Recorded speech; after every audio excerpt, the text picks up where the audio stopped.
All right, we got the New York Football Jets that we're talking about today. Those gosh darn Jets. We're previewing their upcoming 2025 season, taking a look at Warren Sharp's book. This is the PDF version. If you haven't already, you should go get you a copy. If you're a big sports or a big NFL junkie, and especially if you're going to be betting on the NFL this season, you need to get you a copy of Warren Sharp Football Preview. Look how thick this thing is, huh? Look at that. You'll see today in this little preview exactly all the just stats, details, and stuff you get that Warren Sharp has put together. I do not get paid to say that, promote that. It is not a sponsor. I just bring you guys good resources and hope you guys use them. You don't have to.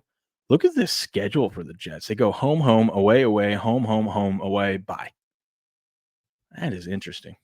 But we'll be previewing the Jets here. New regime in New York. Aaron Glenn and his crew, first year head coach for the Jets.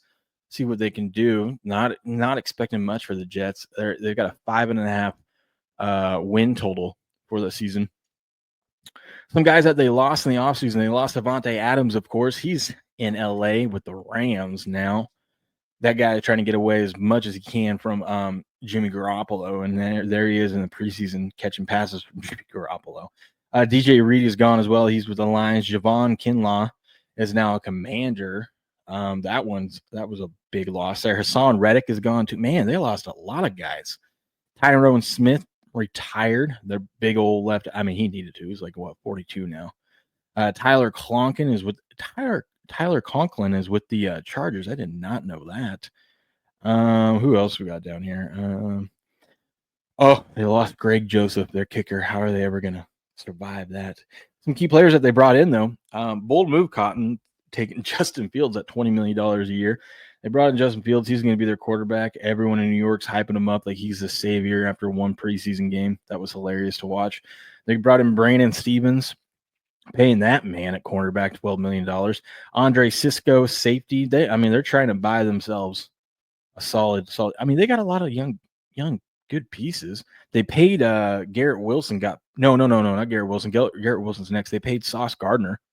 I think he's the highest paid cornerback, or at least was at the time of this signing. So Sauce Gardner got paid. They locked him up. They got them a center, Josh Myers, and just some other pieces down there. In the draft, they went for need, which was smart. They went and took the best available offensive tackle with the 7th overall pick, Armand Membu. I like this guy out of Missouri. Can't say his name, but I liked him. Big old boy out of Missouri. In the second round, they see, this is why they didn't care about Conklin going to the Chargers. Second round, they said, that's cool. We're going to take the tight end out of LSU, Mason Taylor, with our second round pick. And in the third round, they took cornerback Azire Thomas out of Florida State. Fourth round, they took a wide receiver and a safety. In the fifth round, they had 2 more picks, a linebacker and a defensive end. You get down to those lower rounds, we know it's just a crapshoot. You're just picking people and hoping one sticks. Okay, here's what Warren Sharp says about it. It says, I don't know how the Jets won 5 games last year. That's a good way to start off the chapter. Oh, wait, before we get into that, we got one thing that we look at is the schedule. But we look at big thing that Warren Sharp points out, which is huge, is the rest advantage and disadvantage. Not all NFL schedules are the same. I know that seems like a very, very obvious thing to say, but it's truly, as we've been going through this, it really is eye-opening how much these NFL schedules are not equitable. Some teams just get a great luck of the draw, and the other teams, they just get hosed. First time I can recall, at least in the last 5 years, the Chiefs actually got hosed in their scheduling, which is wild. Or there's like the Seahawks. We cover the Seahawks. The Seahawks go, like, they literally play home away, home away, home away, home away, home. It's like, it's crazy. They only have like one back-to-back home game throughout the year, or home games throughout the year. But let's see, the Jets, unfortunately, are on 3 primetime games. We have to watch them on Monday Night Football, international game in Week 6, and Thursday Night Football. Oh, that Thursday Night Football against the Patriots might be a fun. That's a pretty good Thursday Night Football game. Thursday Night Football games are just always trash, but that one might be entertaining. What up, Andrew? How we doing? Good morning, sir. But what we got here is they've got 1, 2, 3 games, and they're all, look at this, they got 3 games, and in between those 3 games is an international game. of rest disadvantage. That's the other thing too. You don't just look to see how many games they have. So they have 3 at a rest disadvantage, only 2 games with a rest advantage. So net 1 game rest disadvantage. The other things you look at is like how many days disadvantage it. So like these 2 are 3, these ones are 1. That's 3 and 1 right there for the rest advantage. But you got to also see when they're here. Like we saw, I think it's the Bucks that we saw. They have some early on some rest advantage, but at the end of the season they have like 2 or 3 games at rest disadvantage. And just like the Jets here, in a matter of a 5-week span between weeks 4 and 8, they've got 3 games in a 5-week span where they're playing at rest disadvantage. That's going to be a tough stretch there. And in between all that, you sandwich an international game. So not that you probably had high expectations for the Jets, but definitely don't expect anything from them in weeks 4 through 8 of the season. We'll tuck that one away in the old memory bank from when we're looking to bet against the Jets. That might be a good time to do it. But yeah, he starts it off with, I don't know how the Jets won just 5 games last year. I had the same sentiment last year, but for the exact opposite reason. I didn't know how the 23 Jets won 7 games with a split between Zach Wilson and Trevor Siemian, number 6 most injured roster, and ranking dead last in virtually all 3 of the most important metrics toward winning game. Dead last in pass offense, third down offense, and red zone offense. Ugh. Did they even get in the red zone last year? Give me a full season with Aaron Rodgers instead of Wilson and Siemian. Give me a healthier roster. Throw in Devontae Adams from week 7 onward. Remember how bad they started off last year, and then they thought, Rodgers and Devontae Adams had their little thing on Pat McAfee's show, and everyone's like, "Oh, Devontae Adams is going to be his savior." Yeah, that didn't work out too well, did they? Didn't it? Now instead of playing the 10th toughest schedule like in the 23 squad, let's have this 24 squad play the 20th toughest schedule, which is the 12th easiest. Now instead of being favored in just 3 games, they're favored in 11 games. That was a big mistake. By the way, the Jets are only favored in 2 games this year. That's embarrassing. That's embarrassing. If I told you that the 23 Jets and the 24 Jets was if I told you about hold on. If all I told you about the 23 Jets and 24 Jets was the information above, but then I told you the 23 Jets won 7 games, I'd guess 95% of you would say the 24 Jets won at least 7 games. Nope. It's no surprise the Jets lost to a healthy 49ers team in week 1, nor that they beat the Titans and Patriots the next 2 games to start the season 2-1. Their next game was a super narrow 10-9 loss to the Broncos. In hindsight, we realize that Broncos defense is pretty damn good, right? Right. And the Jets, pretty damn bad. It was a game the Jets led most of the way before losing 10-9. It didn't help that the Jets were 0-2 in the red zone while the Broncos converted their only trip. Regardless of that, the Jets had their shot first. And okay, we don't need to recap the Jets' terrible season game by game. What are we doing, Warren Sharp? Then the Jets had to fly to London and play the 4-0 Vikings. Rodgers threw 2 first-quarter interceptions. One was returned for a 63-yard touchdown. Not great. Running back Breece Hall had 9 rushing attempts. His backup, Braylon Allen, had 5. Aaron Rodgers had 54 pass attempts. You can't have your 40-something-year-old quarterback throw the ball 54 times unless his name's Tom Brady. What are we doing? Garrett Wilson had 23 of those 54 targets. Damn. I don't remember that. Let's see. Their against the spread record last year was 6-11. That's not good. They were 1-5 as underdogs against the spread. Against the spread as a home dog, they were 0-2. I love these spread bets right here. Just these. In a 6-point teaser, they were only 9-8. That is embarrassing. So if you guys don't know, a teaser bet gets you, like if you're a -2 favorite, a 6-point tease, you get 6 points in your favor. So that means you get +4. So you would just need them to cover the +4 instead of the -2. That is embarrassing. The only 2 games this season the Jets are favored in is against the Panthers and the Browns. Both are home. Other than that, they are dogs in every single game. Dude, they're even dogs to the Dolphins at home. That's embarrassing. We'll see though. That's week 14. Things might change by then. These are just a look ahead. B Old Patrol says never tease the spread. That's right. That's right. No one likes a tease. I love teasers, actually. I love them. Let's see. They lost that London game. They were 2-3, and the Jets fired head coach Robert Saleh the following Tuesday. At least they didn't leave him in London, you know. However, in those first 5 weeks, with one exception, the Jets basically won the games they were supposed to win. Meaning they were favored against the Titans and Patriots. They won, and they lost the games they were supposed to lose. The lone exception was a 1-point loss for the Broncos, which we discussed. They likely should have been a win. The move to fire Saleh seemed petty and unnecessary. It wasn't Saleh who went out and demanded the Jets sign Rodgers. That was the owner, Woody Johnson. Yeah, but you know what? He's the owner. He gets to make those calls, and he gets to fire people and blame them for his poor decisions. It wasn't Saleh who threw 3 interceptions, including a pick 6 in London. That was Rodgers.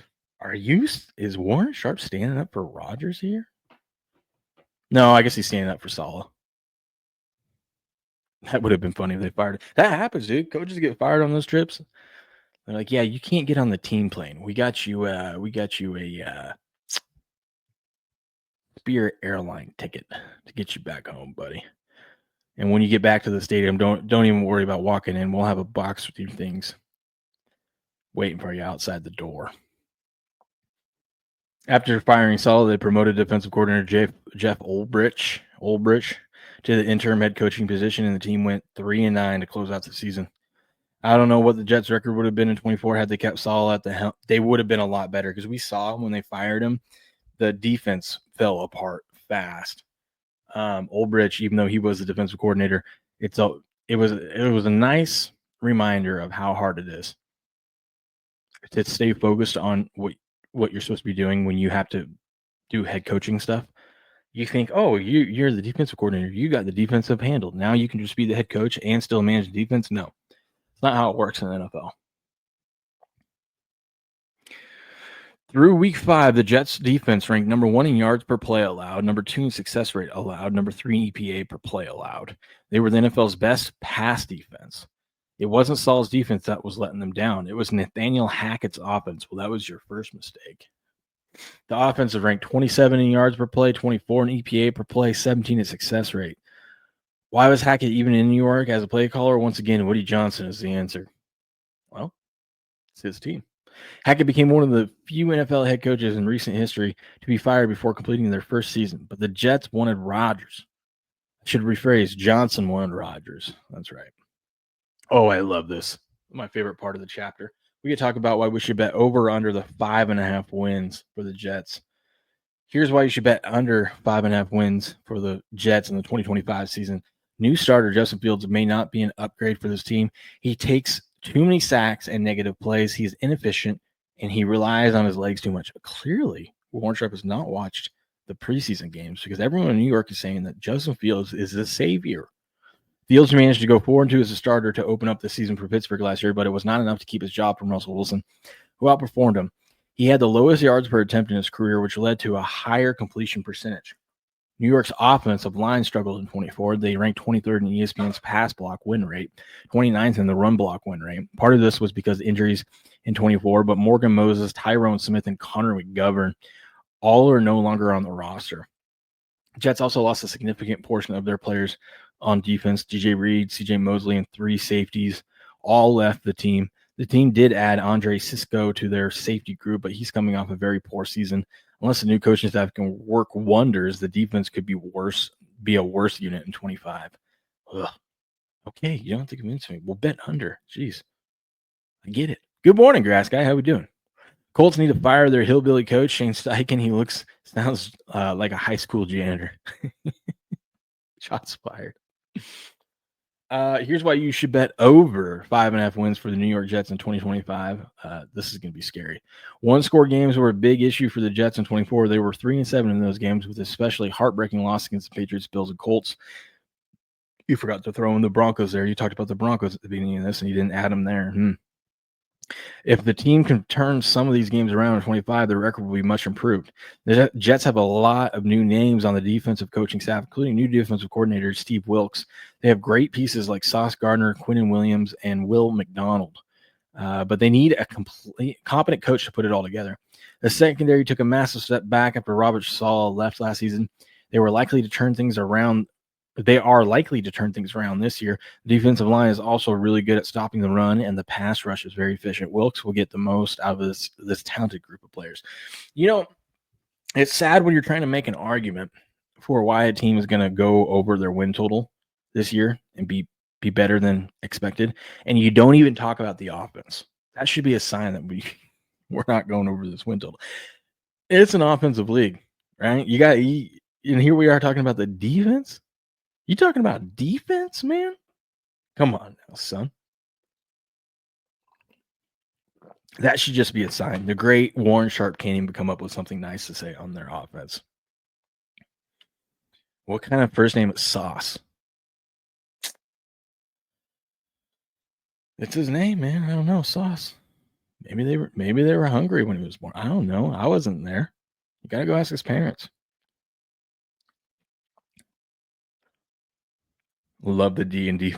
Of course you do, buddy. Of course you do. Rodgers had some say in where he was to be traded before the 23 season. Knowing this, Johnson orchestrated the strategic move to install Hackett as the offensive coordinator. Hackett and Rodgers worked together in Green Bay when Rodgers won back-to-back MVP awards. The strong rapport between Rodgers and Hackett was a significant factor in the Jets' decision to bring Hackett on board. Rodgers himself acknowledged that Hackett was a big reason he chose to join the Jets, stating, "I love him like a brother and I believe in him." Yeah, how'd that work out? Is Sauce black? Absolutely. You know who Sauce Gardner is? He's in the thumbnail of this. That's Sauce Gardner, man. That man just got paid. That man just got paid. What did they pay him, by the way? I forgot. He got paid a ridiculous amount of money. Yeah, I guess his real name is Ahmad Gardner. He goes by Sauce Gardner. Don't ask me why. He signed a 4-year, $120.4 million contract extension with $60 million guaranteed. $30 million a year. Think about that. The Jets paid a guy named Sauce $120 million. That sums it up for you for the Jets. I didn't plan to lay out such pro Saleh case when I was planning out this chapter, but the fact is the reason he was fired after week 5 in the 24 season was that he was a convenient scapegoat. The Rodgers project was Woody Johnson's fault. The offense being terrible was a Hackett Rodgers thing, which I'm sure Saleh steered largely clear of to let those two cook due to how the owner felt. Yeah, but Saleh, it actually worked out for Saleh. He gets out of the Jets, washes his hands of that. He's back in San Francisco. They're gonna do well in San Francisco, and he's gonna get another head coaching opportunity, and it doesn't have to be with the Jets. So Saleh is gonna win in the long run, win out on this one. Grass guy says that guy can't tackle. No, he can't. No, well, you see how skinny that guy is? Of course he can't tackle. The loss of the Broncos was the kicker's fault. His defense was tops in the NFL, but Saleh was out. But here are several smoking guns that are so bizarre and help cement the dysfunction with the Jets from the very top of the organization. Diana Rossini reported Johnson suggests to coaches that following the 1-point loss of Broncos on a missed field goal in week 4, the Jets should bench Rodgers in favor of Tyrod Taylor because he felt Rodgers' performance was holding them back. What? You could have put Tyrod Taylor in? Okay. Apparently, after the suggestion, Saleh and GM Joe Douglas talked Woody out of it and convinced Johnson to stay the course. One coach privately asked if Johnson was serious. Then, per Jonathan Jones, following the Week 5 loss in London, in which Rodgers threw 54 pass attempts, including 3 interceptions, and the starting running back had just 9 rushes, Saleh was contemplating firing Hackett. But before Saleh could fire Hackett, Johnson fired Saleh. Wow. New York, you got problems. Can you tell me any good illegal downloading sites? I really want to see Superman and Mission Impossible: The Final Reckoning. I have no idea. I would never. Shouldn't Mission Impossible be out on like a streaming service somewhere now? I think it's HBO that has. I don't know. I don't know, buddy. Um, to recap, this team starts 2-1, loses a game on a missed field goal. The owner tells the coaches to bench the owner's hand-selected QB1. The coaches don't like the idea. Then the owner fires the head coach. But wait, it gets even worse. It gets worse than that. Are you kidding me? Look at all these stats and charts and stuff. By the way, look at all these little stats, graphics, charts. If you're a football junkie, these are what you need. Look at the percentage of plays in different formations that the team ran. They basically ran God, was that 22 personnel? 2 wide receivers on both sides.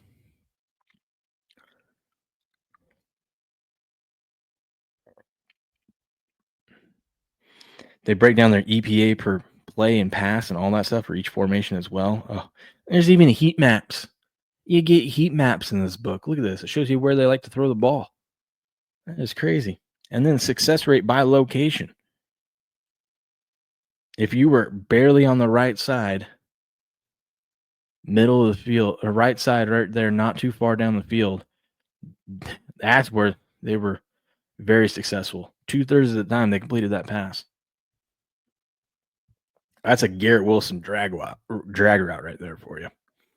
After firing the head coach, the Jets lost to the Buffalo Bills. The team was 2-4. 2 weeks ago, the owner wanted to bench Rodgers. A week ago, the owner fired the head coach, and then the owner did something even more unthinkable, which was impossible to rationalize given the prior moves. Didn't his kids pick people? Was it the Jets owner? They drafted players or picked someone based off of his son was like, oh, he's got a good Madden rating.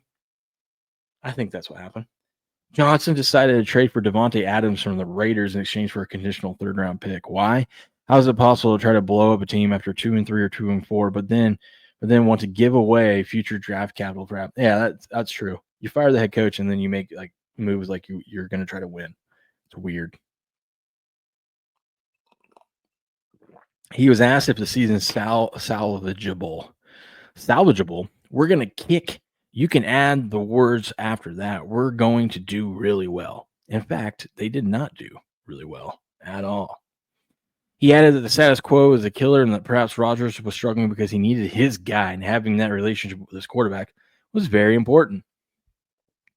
Who knows what was going on in his head? Soon after firing Saul, interim head coach Ulbrich stripped Hackett of play calling duties. Instead, Todd Downing was the play caller. Downing had been the Jets quarterback coach and passing game coordinator. Huh.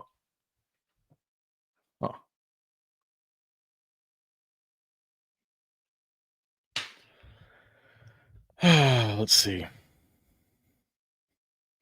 Regardless, Jets gave up a 3rd rounder for Adams and went on to lose back-to-back games. You'd love to see it. This is what Woody Johnson had to say about Rodgers. He said, I personally want to thank Aaron for his time in New York. He arrived in 23, was met with unbridled excitement, and I will forever be grateful that he chose to join us to continue his Hall of Fame career. From day one, he embodied all that it meant to be a New York Jet, embraced our fans, immersed himself in our city. That is what I will remember most when I look back at his time here. That's sad because you don't talk about any of his playing time because he didn't do anything in New York. He will always be welcome, and I wish him only the best in whatever he chooses to do next.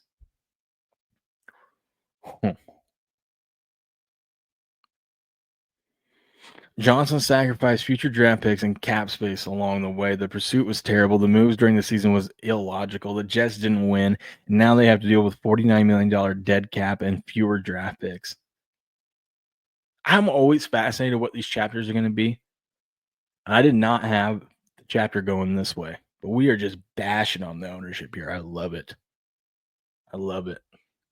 Rodgers is now on the Steelers. Saw as a 49er. Adams is on the Rams. In thinking about the future of the Jets in 25, I first want to establish a few things about the 24, aside from the names and drama. The offense did improve. What? No way. It jumped from the NFL's worst in 23 to middle of the pack in 24. The defense regressed massively. Some of it was due to injuries, but some of it was due to absence of solid, but the defense went from ranked number 3 to number 18 in overall efficiency. They went from allowing number 4 fewest points per drive to number 23 fewest. Ooh, that's not good. Ooh. Immediate impact of their draft class. That offensive tackle out of Missouri, Armand Membu, Looks like one of the best fits in the first round. He will immediately step in at right tackle job. Ideally, Mimbu will be last year's first round selection. Him and last year's first round selection, Olu Fashanu, will give the Jets quality bookend tackles for the foreseeable future. Mimbu's size and athleticism have made him productive in pass protection. He had a strong 1.9% blown block rate when his quarterback took a traditional drop back, ranked 7th amongst the Power 4 right tackles. Okay.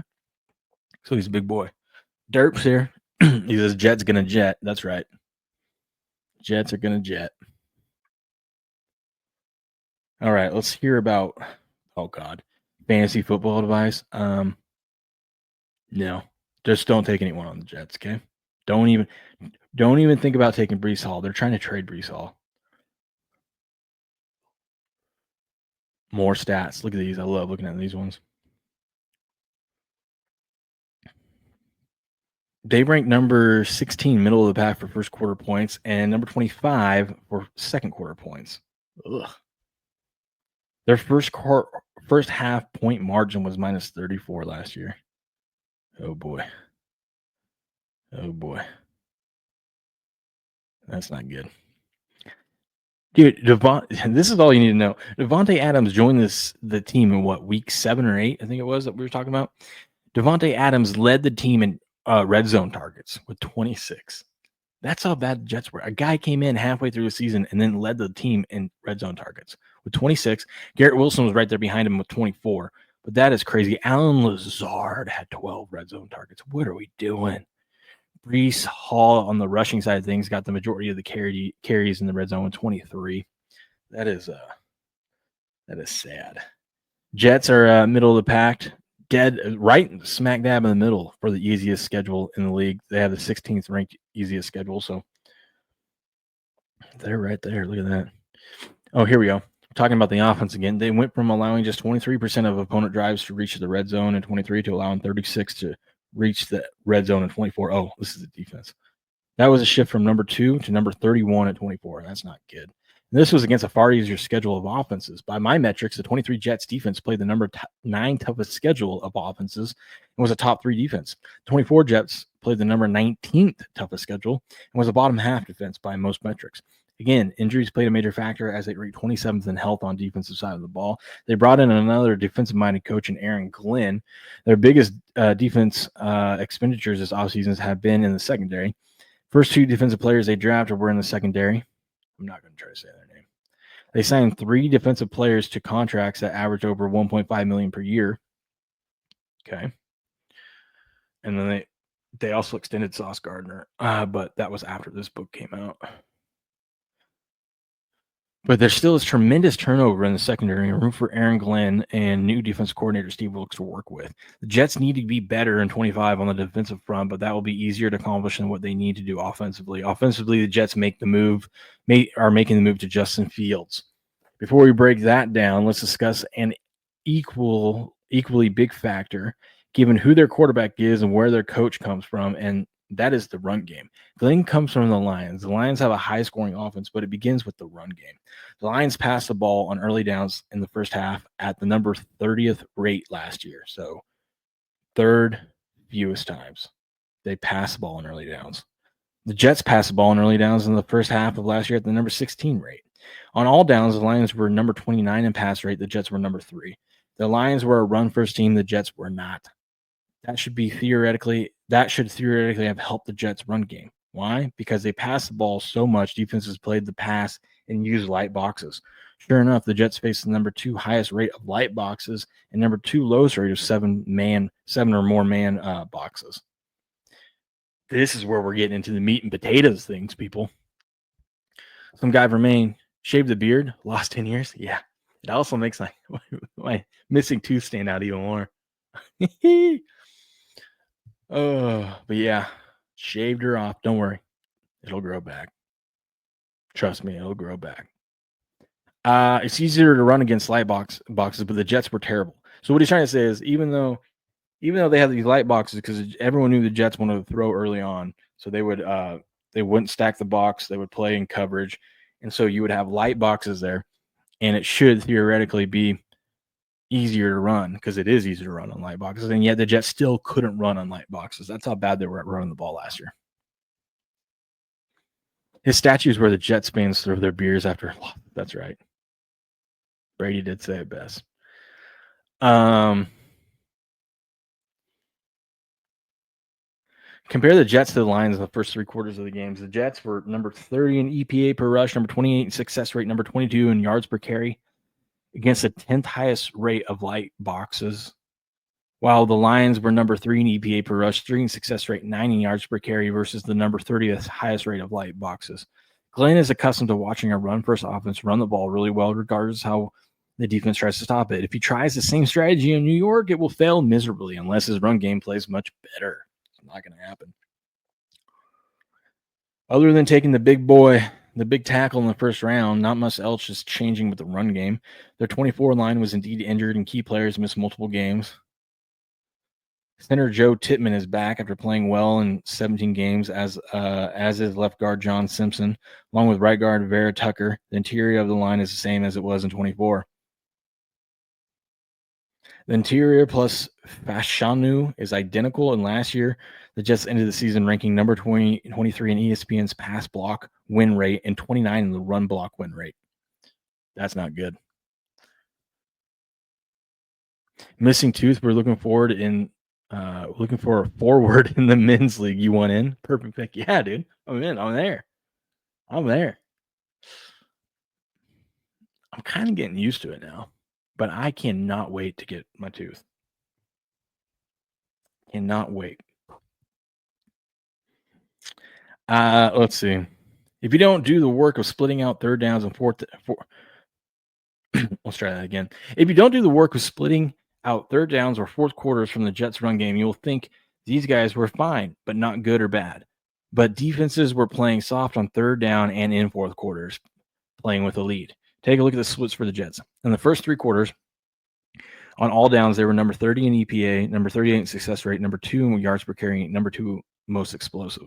In the fourth quarter on all downs, they were number 6 in EPA, 4 in success rate, 7 yards per carry, and 6 most explosive. So that's something. God, he gets really into the details, which is like obviously his job and the point of all this. But like, that is smart. It's like, hey, we got to isolate these quarters. Let's take a look at the fourth quarter. Well, we know that the Jets were playing from behind most of last year in the fourth quarter. We know that these teams usually had a good sizable lead on them, so they're just playing off and soft. So when the Jets did try to run the ball in the fourth quarter, if you just looked at the fourth quarter, you'd be like, oh, this team was a pretty decent, competent running game or running team. But it's not, because you got to look at the first 3 quarters as well. And they were so much better in the fourth quarter, obviously because they're playing against soft coverages, that it weights the average of their terrible first 3 quarters down to looking like they were somewhat like decent. They were average at running, which they really aren't. Which you could just skip all that and go look at the first quarter running stats, and that will tell you everything you need to know.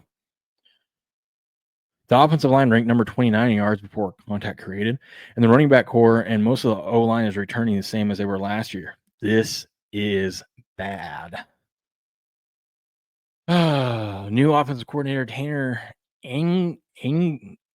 Engstrand must first figure out how to improve it, but it will have to be scheme only because they do not have any new personnel. And then here we go. Then we get to the new quarterback.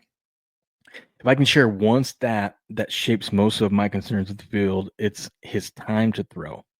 Fields in 24, time to throw, number 4th longest. Rodgers in 24 was number 38 longest. This is the same thing that I'm talking about with Sam Darnold.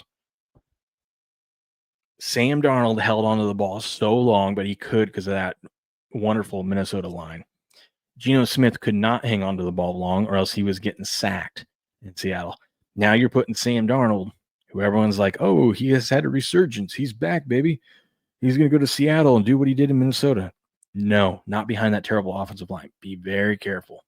Be very careful. That's all I'm saying. Let's see.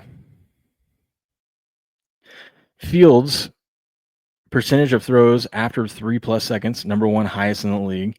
Rodgers, right behind him was Sam Darnold. Rodgers' number of throws after 3+ seconds was the 34th highest. While Rodgers' time to throw was perhaps too conservative and the result of him trying to avoid hits, often resulting in more conservative throws rather than just aggressive plus EV throws, it definitely helped reduce sacks and keep the offense on a better schedule. Okay. Okay. More stuff about Fields hanging on the ball too long.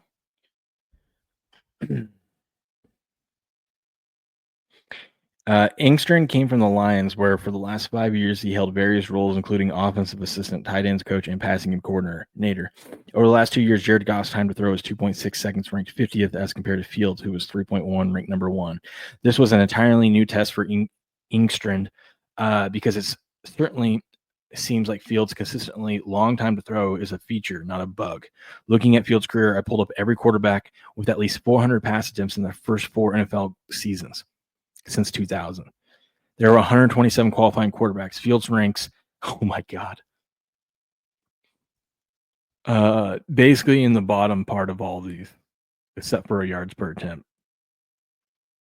Oh my God, he's number 126 out of 127 in sack rate. Oh, that's not good. Some guy from Maine said, "I joined the show late.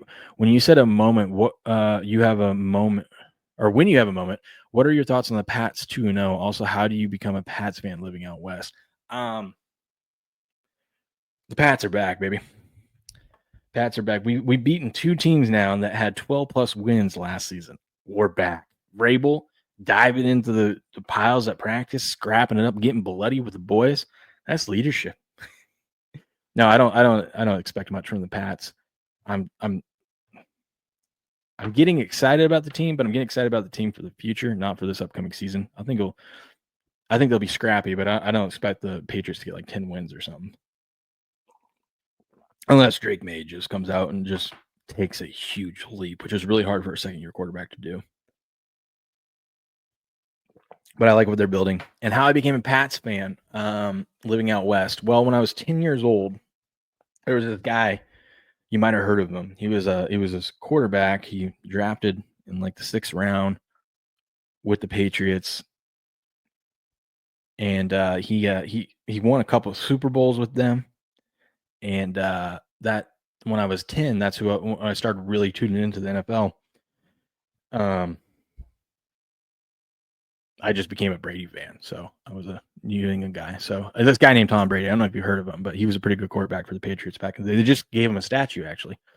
He was that good.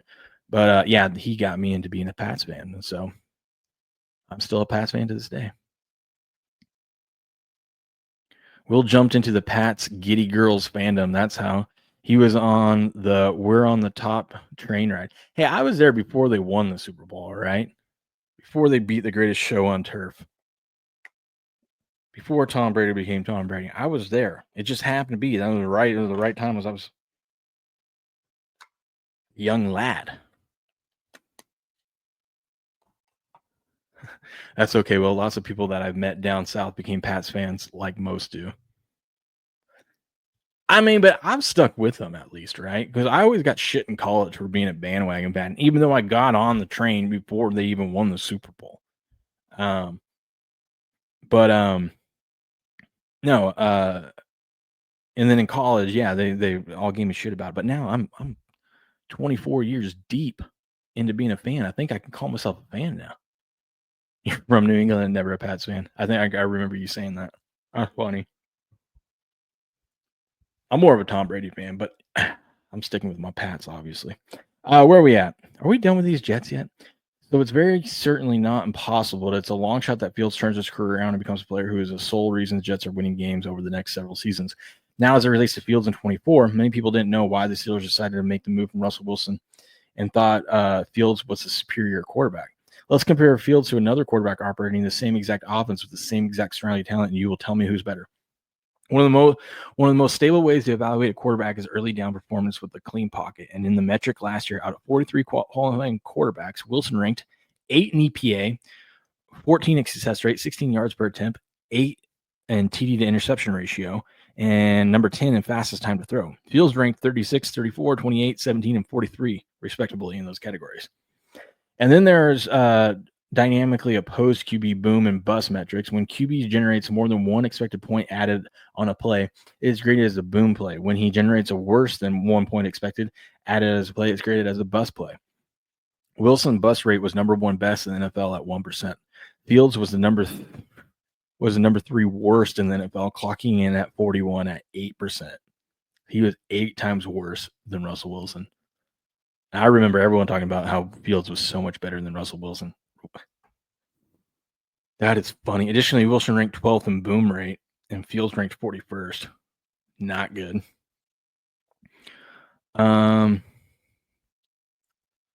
Okay, more stats tell you that Russell Wilson was better than Fields last year. Wilson ranked number 3 in accuracy when throwing 15-plus yards downfield, while Fields ranked number 33. Yeah, did you see that pass? I think I showed you yesterday. That pass, Russell Wilson, down the – I mean, this right here is insane. Let me show you it. Russell Wilson just – I hate the dude. I shouldn't say hate. I strongly dislike the guy. But this dude throws a beautiful deep ball. Look at this. You think Justin Fields could do this? Plenty of time. Look at that. God, come on. Right as I'm about to show you, of course, X in their videos. They suck. Wilson to throw. Plenty of time. Deep ball. Bo Collins. Can he check? B. The Giants this year should just run that play. Someone run super fast down the middle of the field. I'm going to huck it 50 yards to you. How about that? That's why he ranked number 3 in accuracy when throwing 15-plus yards down the field. And that's where the 25 Jets stand, with a head coach likely trying to import a run-first identity behind the offensive line that hasn't proved it can run block. Quarterback who statistically doesn't profile as a franchise cornerstone, and ownership group whose recent track record suggests they might get too involved at the first sign of turbulence. There are paths where this works, paths where Tanner Inkster schemes around Justin Fields' limitations, where the offensive line stays healthy, where the Breece Hall carries the offense early while Fields finds his footing, where the defense realigns its prior form under Aaron Glenn and compensates for the inevitable offensive volatility. But those paths are narrow. The broader view suggests another season where instability at quarterback and offensive line and possibility in the owner's suite looms large, where boomer bust plays define the offense and where regression toward the league's bottom third remains a real risk, particularly if Fields doesn't break his long-standing habits. While the Patriots just drafted what looks to be their next franchise quarterback, Bills are a league powerhouse. Jets fans are wondering when it will be their time. With a new staff and massive roster turnover in 25, looks like another season where the Jets are chasing an identity as much as wins. Wow. Well, there you have it. That's your 2025 preview of the New York Jets. That was a longer chapter than I thought. I didn't think we had that much to talk about the Jets, but they did so many things wrong last year that we had a lot to talk about. But tune in live, 4:30 a.m. Pacific Standard Time every day for the live channel if you want to cover some of these with us live. If you're watching the standalone video, subscribe to the channel, like this video, share it out there with all your friends so they can find the best, most professional, on-time, non-clickbait sports show on the internet. And we'll catch you guys on the next video.